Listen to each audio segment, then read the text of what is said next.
Place à présent à un monde plein de pétaouchnok, ces lieux du bout du monde, réels et imaginaires. Ces espaces souvent flous qui, d'un pays à un autre, changent de nom mais qui, chaque fois, indiquent un trou perdu, un peu au milieu de nulle part. Bonjour Ricardo Ciavolella, merci d'être avec nous. Vous êtes anthropologue et vous êtes auteur de ce livre, Pétaouchnok, du bout du monde au milieu de nulle part. C'est édité chez La Découverte. Première question évidente, quelle est la définition, quelle est votre définition de pétaouchnok et pourquoi nos téléspectateurs du bout du monde, justement, peut-être, ne comprennent-ils pas ce sens?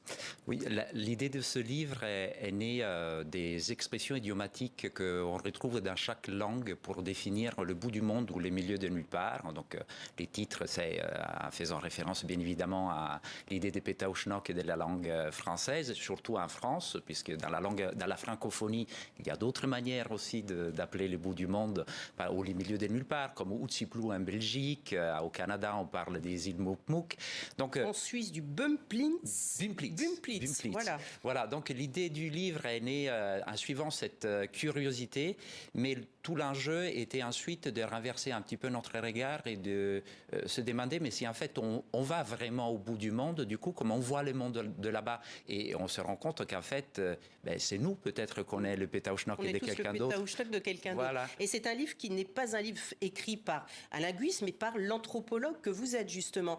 Est-ce que, au fur et à mesure de l'élaboration de ce livre et de vos rencontres pour savoir justement avec vos confrères, j'imagine anthropologues, est-ce qu'à chaque fois les gens comprenaient ce que vous recherchiez?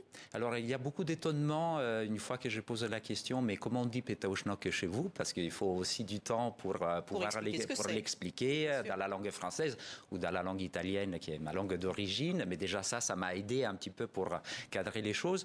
Mais en fait, tout de suite après, il y a une sorte de révélation aussi dans le regard de mes interlocuteurs qui me disent, mais en fait, chez moi aussi, ça existe. Donc, je suis arrivé presque à formuler l'idée que ça serait un universel. Certainement, dans chaque pays, dans chaque lieu, dans chaque culture ou langue, on a une nuance différente pour nommer le bout du monde. C'est pas exactement la même chose. En Chine, par exemple, le bout du monde, c'est Java. Oui, alors c'est quelque chose qui fait référence aussi à une longue histoire de la conception du monde par la Chine. Il y a toute une littérature sur la géographie entre l'imaginaire et le réel dans la découverte du monde.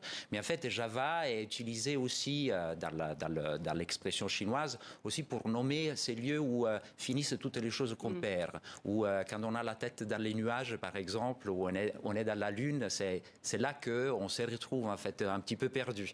Donc ça correspond de quelque manière à des différentes significations qu'on peut donner à la notion de pétaouchnok. Et pour l'anthropologue italien que vous êtes, justement, quel est l'équivalent de pétaouchnok en Italie? Alors, l'équivalent, qui n'est pas complètement un équivalent, c'est Canicattì, qui est une ville de Sicile, mais il y en a plein d'autres en fonction de la région. Alors moi, je me suis intéressé tout particulièrement à ces expressions qui renvoient à des lieux qui finalement existent vraiment. Comme à l'histoire coloniale notamment, parce que le point de départ de ce livre, c'est pétaouchnok, le point d'arrivée, c'est Tombouctou, et vous dites que Tombouctou, c'est l'emblème par excellence du bout du monde. Ce serait presque un terme universel? Alors, c'est pas complètement un universel, mais disons que je termine par ça, puisque c'est le nom peut-être le plus répandu. Alors, certainement dans les langues occidentales, ce n'est pas pourquoi Tombouctou? Alors, Tombouctou, puisqu'il y a toute une histoire de la découverte, mais déjà l'idée de découverte de Tombouctou n'a pas d'essence, justement, parce que Tombouctou, c'est un centre du monde, en réalité. Mais il y a toute cette mythologie qui s'est construite. Alors, moi, ce que j'ai fait, c'est pas forcément pour déconstruire le regard aussi colonial sur ce bout du monde. Je ne parle pas forcément de l'actualité, mais j'ai préféré terminer le livre en évoquant le fait que des colonies de réfugiés, d'anciens esclaves aux États-Unis avaient choisi le nom Tombouctou pour donner le nom à cette nouvelle colonie de liberté qu'ils avaient retrouvée. Et ça me semblait une belle manière pour penser aussi l'actualité, mais à travers cette forme d'évasion, pour penser à ces lieux comme des lieux pour repenser le monde. Par contre, est-ce que le risque n'est pas justement de succomber au mirage de l'anecdote que vous raconte Utsiplou, par exemple, en Belgique, vous le disiez, c'est truffé d'anecdotes. En fait, on finit par ne plus savoir si c'est réel ou pas.